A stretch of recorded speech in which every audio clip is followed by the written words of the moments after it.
want to touch today on a modern lynching. You may or may not be familiar with the name Tassi Alteli. I've had a small amount of publicity from my activism work from Minnesota to Oregon, giving talks to minority kids and mixed-race kids about the criminal justice system and about police contact. Most notably, though, my media attention has been from an animal rescue that we started in Hawaii, where we were able to break through the cognitive dissonance and alter the systemic groupthink. We were able to change the thought process and flip it from a 180 to where now the theory and the philosophy is to save animals instead of euthanizing them. However, in Oregon, as I am now, you may be more familiar with the image created by the criminal justice system of the notorious Tassi Alteli, that of a thug, a felon, and now a convicted prisoner, as I'm giving this speech to you as an innocent man from prison. I'm in good company, and I'm not ashamed, because we have to be willing to make sacrifices for our freedom. If we want to change the racial bias and implicit bias, specifically in Washington County, if I want to change that for my kids and in our community, we have to be willing to sacrifice our freedom. And this isn't an image, that thug image is one that's been adopted and ratified by repetition rather than merit. It's based on minimal data, specifically 2 arrests, one from 1993 and one from 1995. One was a mutual combat, and the other one where I was racially profiled and beaten by 5 officers. And that was when I was a kid. But however minimal this data was, these racially motivated arrests were extrapolated and utilized by the criminal justice system to project and protect their version of me, to define my entire life.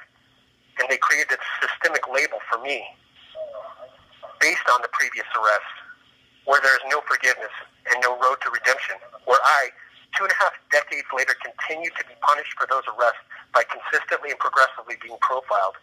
That's why I'm in prison today. And according to Oregon law, I will be for the rest of my life profiled, that is, not forgiven. Nobody needs to or deserves to pay forever. Yes, I did have that mutual combat, but it was what I thought of as male bravado, typical peacocking of a young testosterone-filled male. And that's typical all over the world, not just in my culture. However, in Oregon, the MMA capital of the world, where brutal MMA, boxing knockouts, and big football hits and bloody toothless hockey fights are celebrated, mutual combat has been demonized and monopolized by the police as a way to profile and selectively cull and prosecute minorities. Therefore, typical adolescent male bravado is criminalized, like this mutual combat, but not for all. It was for me. And that's what I want to talk about today. And that's profiling by discretion. And I'm not talking about the Deep South, and I'm not talking about 1950. I'm talking about in 2020 in one of the most progressive places in the nation, the 12th most liberal place in the nation, Oregon. And it's not just mutual combat, but overall selective enforcement of laws and prosecution of poor whites and minorities. And I know if they'd done that with me, I know there have been others. Perhaps some of you know. And now with the research that I've done, I know for a fact that there have been others. Thousands of others. Millions across the nation. Individually, we can change this. We can slowly change this. But imagine what we can do with synergy. Imagine what we can do together. And profiling by discretion, that is what I want to change. This selective prosecution, that's what I want to change. But I want to change the ultimate cause. I want to change the ultimate cause, which is the implicit bias that creates that thought process in the first place. And if we change that ultimate cause, the proximate cause and the symptoms will fall like dominoes.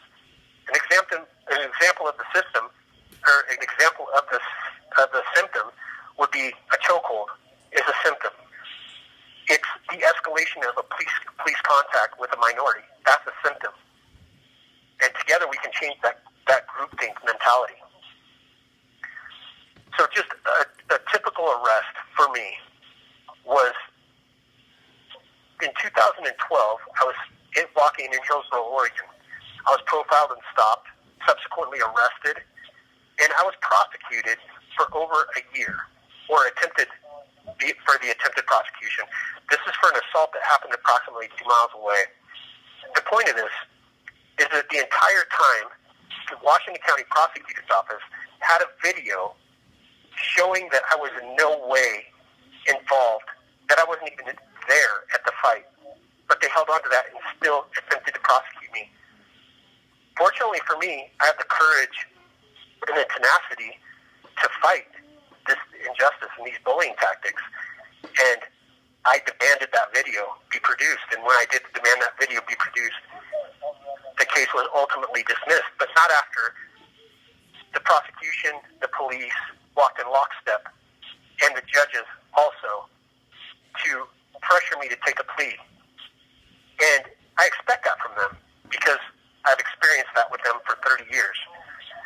What really frustrates me is that the public defender assigned to defend me and stand up for me, they also attempted to pressure me to plead guilty.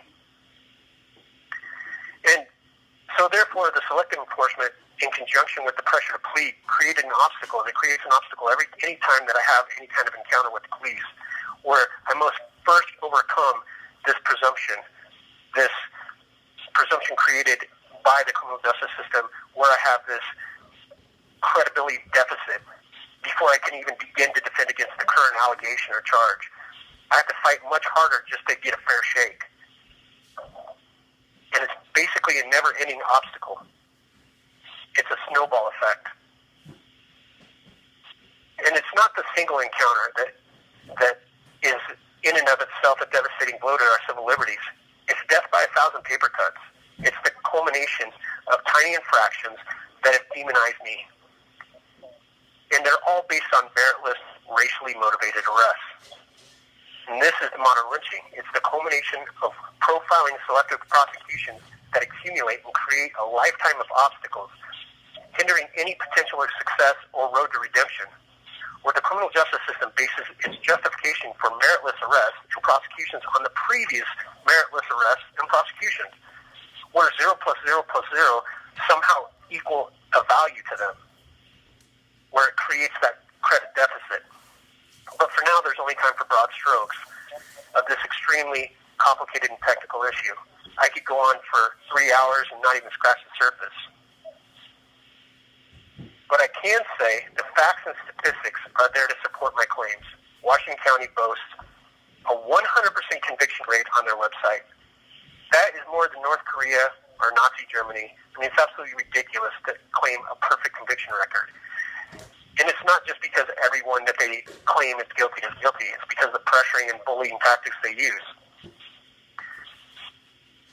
The facts and statistics, like I said, are there to support my claims. And there are several examples of racial bias at Washington County. And that's what I want to change, is that implicit bias. It has one of the highest appeal rates in the state. And with cases like mine and qualified immunity for officers and prosecutors, it verifies and perpetuates what my arresting officer told me. And that is, you may beat the charge, but you'll never beat the ride. And that's referring to the process I'm going through right now to prove my innocence. This movement, this one right here, it could be called anything. Because we all know that reform is needed on both sides of the aisle. We all know somebody who's been in my situation. We all know his story. My friends named it Free Tossie, to give it a face and give it a name. I like it because it gives it a life. And I'm passionate about this and have been for 30 years. I am Tossie Altele, and I'm an innocent man in prison. And you may or may not have known the name Tossie Altele before. You may or may not remember the name Tossie Altele right now. But you will know my name, because I am Tossie Altele, and I'm going to change the world. I want you to change it with me. Thank you.